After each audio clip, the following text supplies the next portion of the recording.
All right, folks, we're back. And man, we got some stuff to talk about. Gary and I have been talking feverishly about this whole plan of Yankees Unloaded and what we're going to do with ourselves now that the Yankees have failed us and are no longer in the playoffs. Well, let's talk about the future. So the Yankees, this offseason, they'll be going after hopefully a decent amount of players. We'll find out. But Gary and I have a top 5 of the Yankees that they should target in free agency. So before we get into that, be sure to like, subscribe, and comment. If you have a Yankee fan in your life that you know would like this channel, be sure to let them know and send them on over to Yankees Unloaded. But Gary, I'm going to start here with my fifth player on this list and go up. It's Seranthony Dominguez from the Blue Jays. I think a big thing for New York is that their bullpen was an issue this past year. Obviously, they stepped up in a way that I don't think we expected in the minors, but it was an issue. And so I look at Seranthony Dominguez. He's got 5 pitches. He's got velo. He can miss bats. He's got a really good savant page. I don't know what it's going to cost you. It's probably going to be upwards $8 million a year, but I think it'd be really nice to add him, in accordance with a David Bednar and so forth. So I'd like to add him. He's my 5th guy on my list. I like that. I like that we're both in the bullpen because the 5th guy on my list, actually, this is a player that we talked about this past year, and then we kind of steered clear of it just because the nerve issue. And they told us that in the cold that he deals with this nerve issue, and that is Pete Fairbanks. This is a flamethrower. This is a guy who's going to throw 100 miles an hour. He's got a great slider. I think he can really pitch in New York. Now, is it going to be a problem when he's pitching in the cold? I know they've talked about this, but again, this list, guys, just forewarning you, this is not our top 5 guys that we would go after. This is essentially us coming up with our dream list of being realistic to get all 5 of these players. So Jake and I talked about it pre-show. I was a bit confused because I was like, I'm just going to come up with my top 5 of players I want on the team. But as you guys know, we're trying to be realistic, our absolute best. You're not going to get everyone you want, but we tried to come up with a list where we actually could. So I'm going to go Pete Fairbanks. I like that. I think it's really smart for them to address the bullpen, get guys that can miss bats. I think Fairbanks and Seranthony Dominguez can do that, and I think would be upgrades in that bullpen. Number 4, some people are not going to like this. Devin Williams is 4 for me. Okay. I was actually really impressed with the way Devin Williams finished the season. And I just think you give him another year with Matt Blake, and I think you're going to see some really good things. So it was a frustrating year, but I think the biggest thing is he showed us he can wear pinstripes and he can succeed in them. He struggled to start the season, no doubt about it. But what I was so impressed with, we've seen guys just absolutely drown in deep water in New York. And I don't think that I don't think he ever allowed that to kind of take over and ruin his season. And he was always looking forward to the next thing. And look, I'll be the first one to tell you, I thought he should have been DFA'd at one point. But I grew into a fan of his, back into a fan of his because I loved the pickup.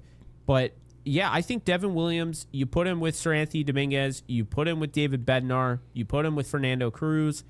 Now you're really starting to cook there. I think you got a good group. And then on top of that, Camilo Doval. That's a lot of movement. That's a lot of velocity. You have to feel really good about having a top 5 in your bullpen with those guys. And then, likely having, a Tim Hill as well. So, yeah, it's not a complete bullpen. That's not all they should do. But in a top 5, I decided to address the bullpen twice. Yeah, it's not a complete bullpen. That's it for damn sure. But you know what I think about Devin Williams? I think that he'll want to be a closer, and I've talked about this. If he could come back to the Yankees, I wouldn't really have a problem with it. He was really the scapegoat all year, right? He blew a lot of games, let's be honest. He didn't pitch well, and we wanted to know, could he pitch in New York? It didn't seem like he could. And then all of a sudden, he loses that job, finally finds some pitch mixes, and you see Weaver go down with the injury. They're like, hey, he's forced to go close. We don't have Bednar yet. And you look up at the end of the year, and Devin Williams actually pitched pretty well. Or you wouldn't have known that in the final game of the year, but the point being is Devin Williams figured it out. And maybe he looks at that and says, okay, I can go be the closer, right, for the Dodgers. And they've got Sasaki closing games right now. So there are a lot of teams in baseball who can use Devin Williams, not just the Yankees. And I would love to have him back, but I guess we'll see what happens. Number 4 on my list is Dylan Cease. We talked about this guy out of San Diego, really had a down 2025, control issues out the yin-yang, but we know Dylan Cease. We've seen this guy, and we've seen him be a polished product, really as a finished product coming out to lead a rotation out the trade deadline. And the Yankees kicked tires on this guy. I mean, no surprise, the Yankees kicked tires on just about everyone who's good, but they didn't get Dylan Cease. Didn't get him. And at one point, Cease looked like a Cy Young candidate, and you're thinking, man, it would have been nice to have him in pinstripes. And then he let things get out of control here. Maybe Matt Blake can fix that. Now, I don't want to just make it seem like everything Matt Blake touches turns to gold, because we've talked about it, right? Luis Gil, his control issues didn't resolve themselves. Doval's did, and Jake, you and I talked about that. I think Matt Blake could, I'm going to say could, not would, potentially fix Dylan Cease and turn him into a top-end rotation guy. So I make this play and go get Cease. I like that. I mean, Cease is a guy that I think you and I were both kind of clamoring to trade for at the deadline.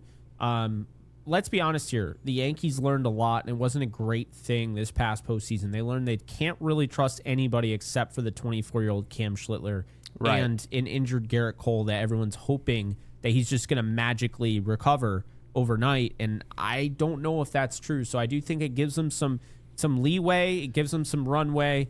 And then, you add a guy like Cease, and now you can trade a guy like Warren. You can trade a guy like Schmidt. You can trade somebody like Heel, or even move Heel to the bullpen.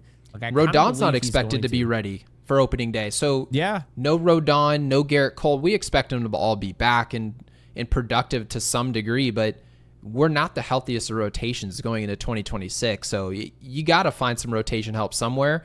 And you just have to imagine they're not going to go top dollar. They're not going to look Michael King's direction and go 200+ million. So I don't know. I think Cease might be an option where he played poor enough in 2025 where he'll be cheap enough and on a short enough deal where it can make it realistic.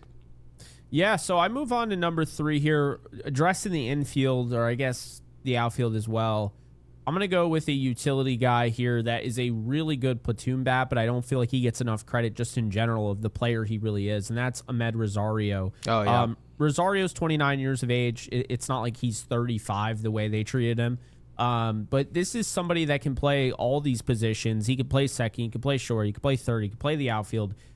Is he the best defender? Not really, but we've talked about this, and I actually love that we've talked about this on the show, because it's this idea that you look at the numbers and you see, oh yeah, they're not that great defensively. That's over 162 games. That's how are you throughout the season. But Rosario doesn't start in my lineup. He's a guy that I know can come off the bench. He can play once a week, and I feel good about it. And, this is somebody that can be absolutely dominant against lefty pitching. I'm going to have, an OPS over 800. So that to me is important. We already have heard, the Yankees are going to try and get right-handers. They want to add some right-handed bats. Well, Rosario to go with Caballero and likely Volpe, who we do believe will be back. I think Rosario makes a lot of sense. It's another Yankee, so nothing sexy there. Nobody outside the organization. But if it's not broke, don't fix it. And Rosario, I can tell you right now, deserves another shot in pinstripes this year. Yeah, I stole your number 3. Rosario's on my number 3 on my list as well. When I look at the Yankees roster construction, A-Rod and Jeter, Derek didn't say it, but Alex Rodriguez did. And he said this is one of the most poorly constructed rosters he's ever seen. And a lot of that's because it's just so redundant with no real back. They don't have any plan. What happens if this guy goes down? Do they have an option that really seems like it makes sense? Rosario just makes things make sense in the short term. That's what I like about this pickup. If you look over at second base, Jazz Chisholm deals with injuries. He's been dealing with it his entire tenure in New York. He dealt with it in Miami. Okay, well, if he goes down with an injury, I have an ability with Anthony Volpe back. I don't think Volpe's a shortstop at all. Anthony Volpe can go slide over to second base for a couple weeks and then go back over to my bench as the utility player I believe him to be. If Ryan McMahon is just off the face of a cliff offensively, and I need a shot in the arm at third base for the next couple weeks, give him a breather, give him some time off platoon-wise, Rosario's your guy to play for the next few days, and he can do that job.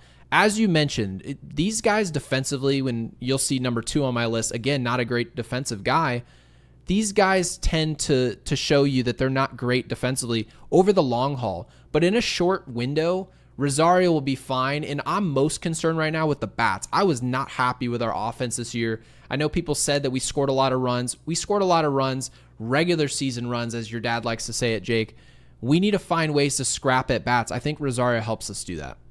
No, I love it, as you know. A big Rosario fan, and hey, yes, on Yankees Unloaded, we wanted him the year before. So, yep. Just a year too late, I guess. But number 2, Always. This is a new name that I came across that I didn't even know he was going to post. It's Kazuma Okamoto from Japan.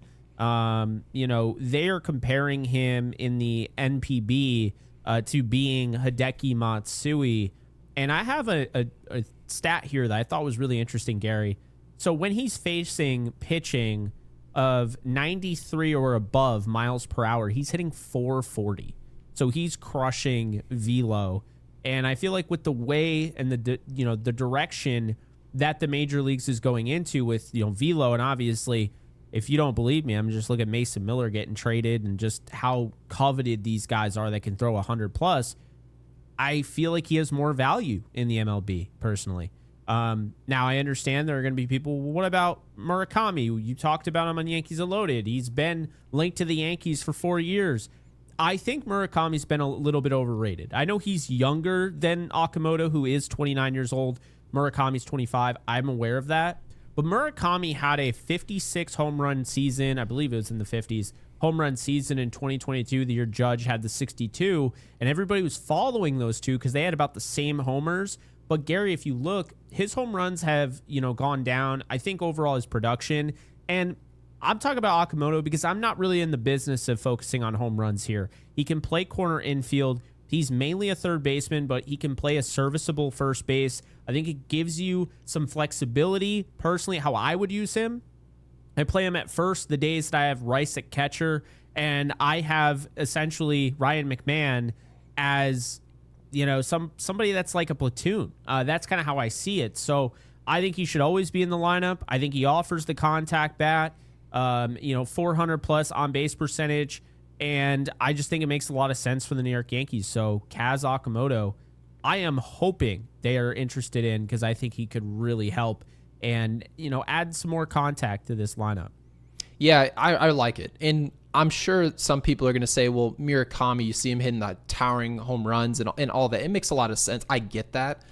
But at the same time, is that really what you watched the Yankees for and said we need more guys who can hit the towering fly ball, hit the big homer? And if you want that, Kyle Schwarber's a free agent this offseason, so you might as well look his direction at that point. But number 2 on my list, and this is going to be pretty controversial because I already know what people are going to say. There's clearly a flaw in his game. It's Bo Bichette. Now, Bo Bichette had a bounce back offensive year. That's his bread and butter. That's where he's going to make his money. And when a guy can hit at shortstop, again, not a great defensive shortstop. Really, in a way, he's the contact version of Suarez per se, right? You saw what Seattle did at the deadline. They go get Suarez. They were a good defensive team. They said our outfield defensively is fine. And guess what? They are still playing right now in the postseason, right? So they can deal with his defense out there. Well, potentially, if you look up and say we're a decent defensive enough team, we can put this guy at shortstop. We need this bat. I think Bo Bichette, what he does well in terms of being a contact first guy, trying to go out there and be old school, hit 300, right? Find a way to foul pitches off, find a way to get to first base and create traffic and wreak havoc.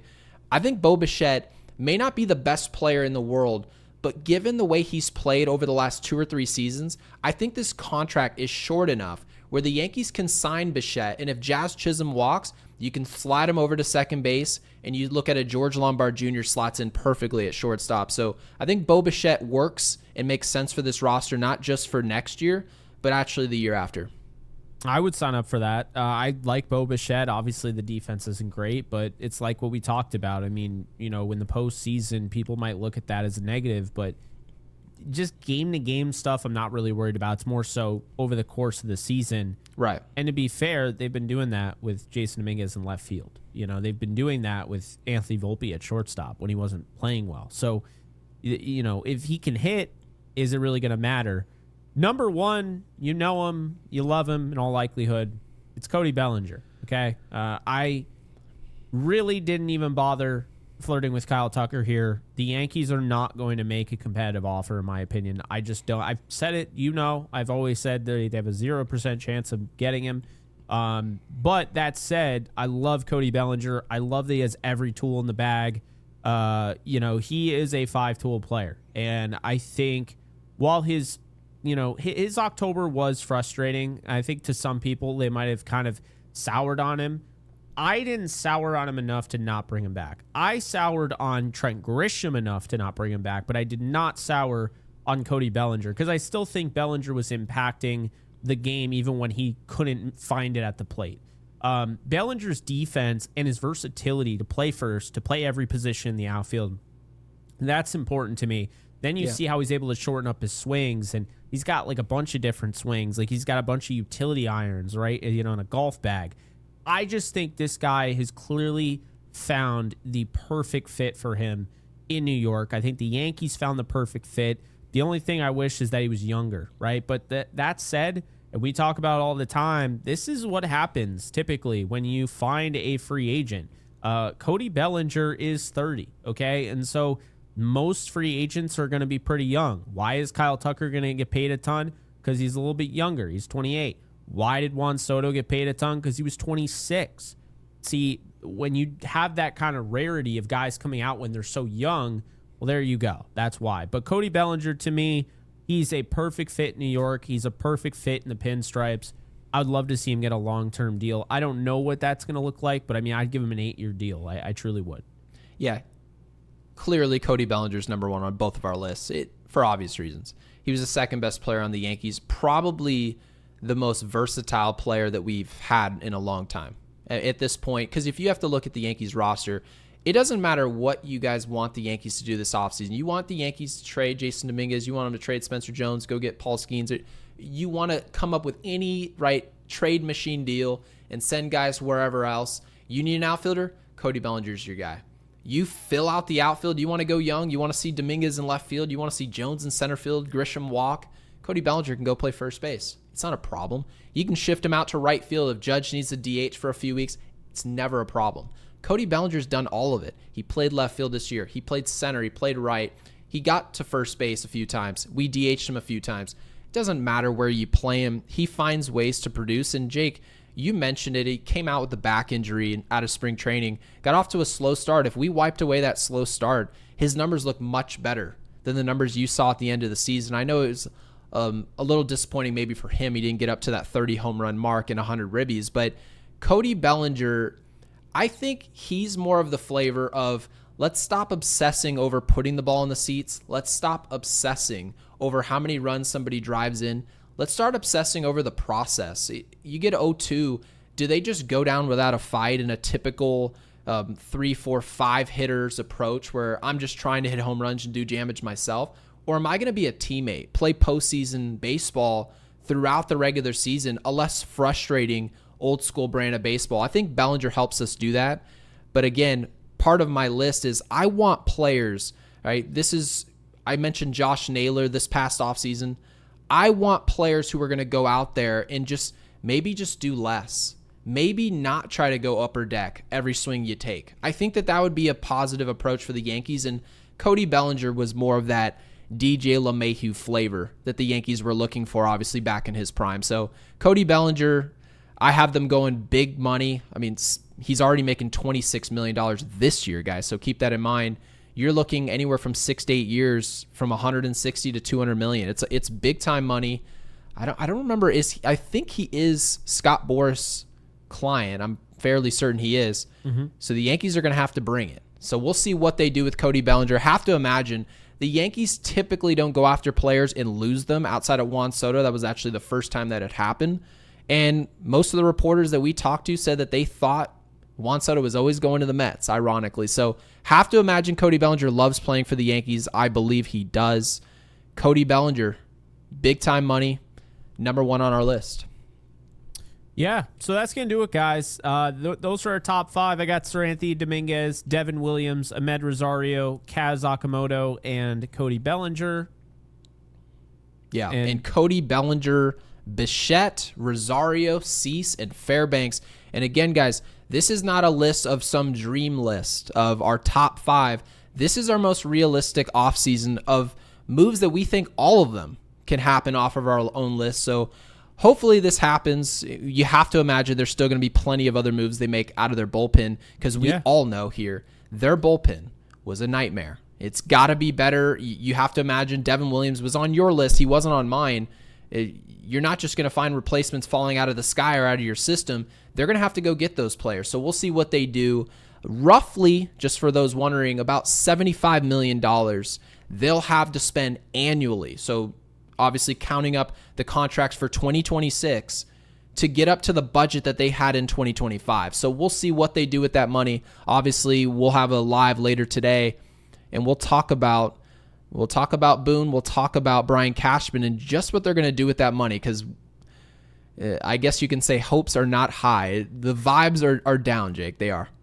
It's true. So our next video, what we'll do, because we're going to keep doing the live streams every Thursday, 9:30 p.m. Eastern time. Hope to see you guys there. But we're also going to be doing another video, and we're going to be doing a top 5 trade targets. Now, that'll be a little bit different.